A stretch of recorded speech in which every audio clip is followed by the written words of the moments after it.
Okay, I'd like to give a little demonstration on how to install the hinges on the door for mounting the door on the cabinet. First, this brand here is a Blum brand. It is a concealed hinge. It uses the cup system. This is a 35 millimeter, 8 millimeters on the outside, and it uses no screws. There's no screws. This is called an Inserta hinge. Rather than screwing it on, you insert it like that and then close the top. Same thing with the non-soft close. That's a soft close. Insert it, close the top. Now that thing won't come out. That's the soft close motion there, and then you can turn that off if you want to. And now you don't have soft close, just like this one. So that's that for that demonstration. Now I want to show you just real quick in case you need to pop them off. This is how you pop them off. Stick your screwdriver into there, pop them off. Next, I'll show you the hinge plate and how we mount it to the cabinet.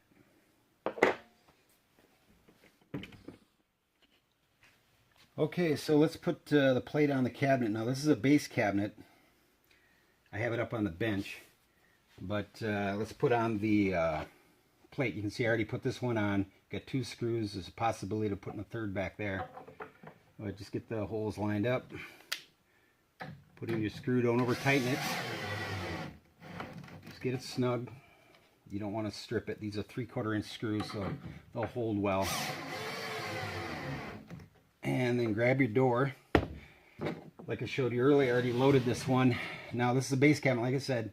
I like to put the soft close at the top, and then on the upper cabinets I like to put the soft close at the bottom. And the reason is because the knob or pull that goes here, you're getting a more positive action to the soft close hinge, which is closest horizontally to that knob. So grab the door, grab the top one, in this case on the base cabinet, and clip it in. Put the second one on. Here's the little clip in the back. All you have to do is push it and it loads. And what I'll do next here is show you how to adjust this door. There, that's shut.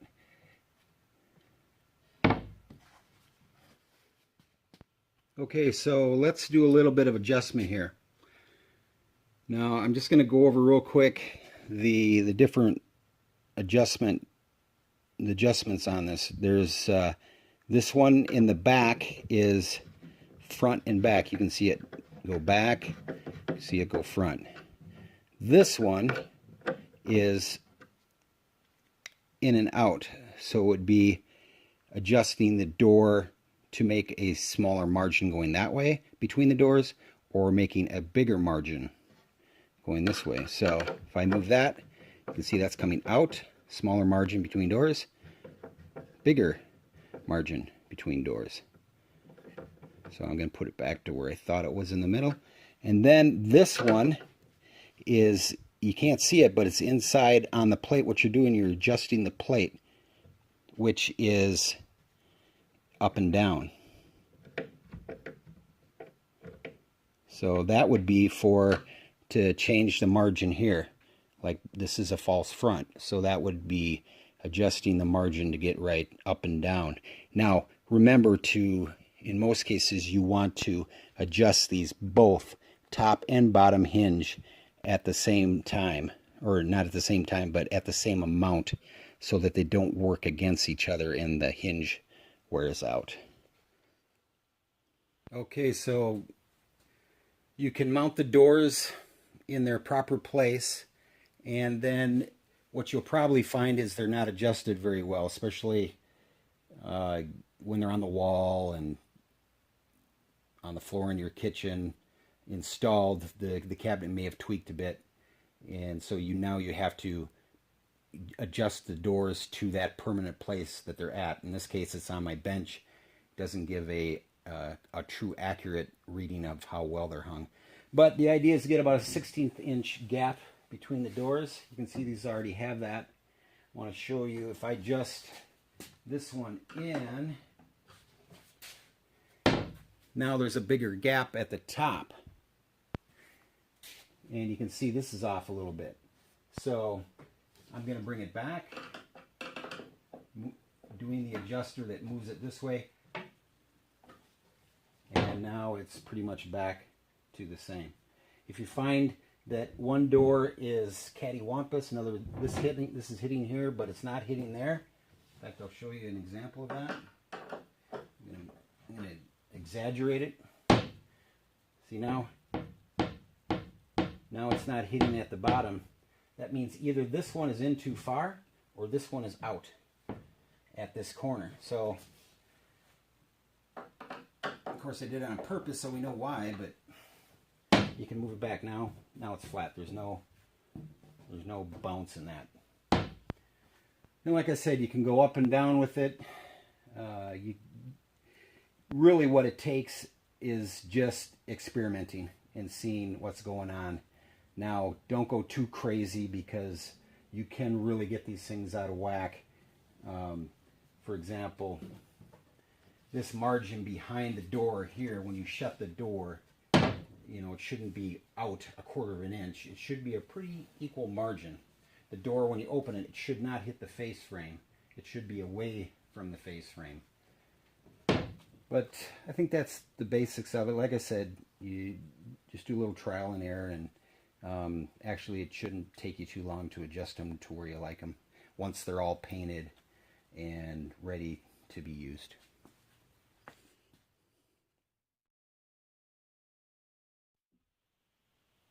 These drawer slides are called, they're a Blum product also, and it's called the Tandem Plus Blum Motion. And you'll see that it has the Blum Motion back here, the cylinder, the gas cylinder, and when you go to shut that drawer, it gives it the soft close. Okay, now I want to give just a little quick demo about the drawers. These are the drawer slides that are already installed. You'll find the holes that I have the screws for. Here's one right here. This is in the face frame. The slide should come out pretty close to flush. Just line up the screw to it. The reason there's a gap here right now is because I put these things together dry. They're not glued or nailed or anything. And then you can see there's one right here. Oops. Like I said, this thing's dry. But of course, you'll put these on after you've assembled the cabinet. And then there's one here in the back. So you got 3 screws in this one, and then on the one over here, there's just the one on the face frame, and then there's one back here that mounts to this block I put on there. So once those are in there, then what you're going to do is want to put in the drawer.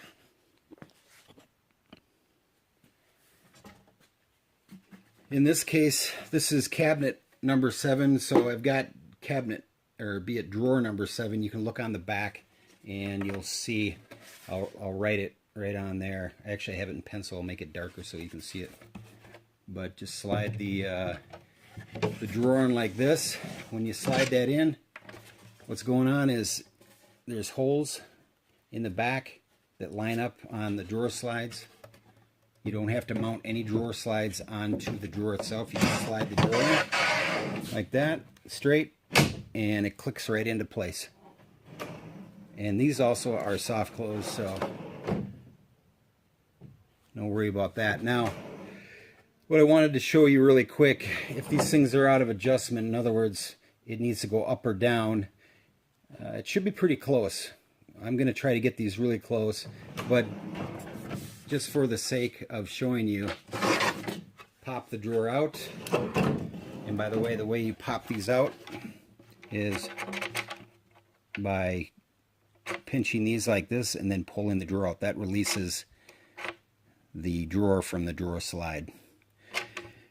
But if you want to adjust the drawer up, there's a little arm right here, or be it a little, I don't know what you call that, tab. And you can push that. I don't know if you can see this, but you push it like that.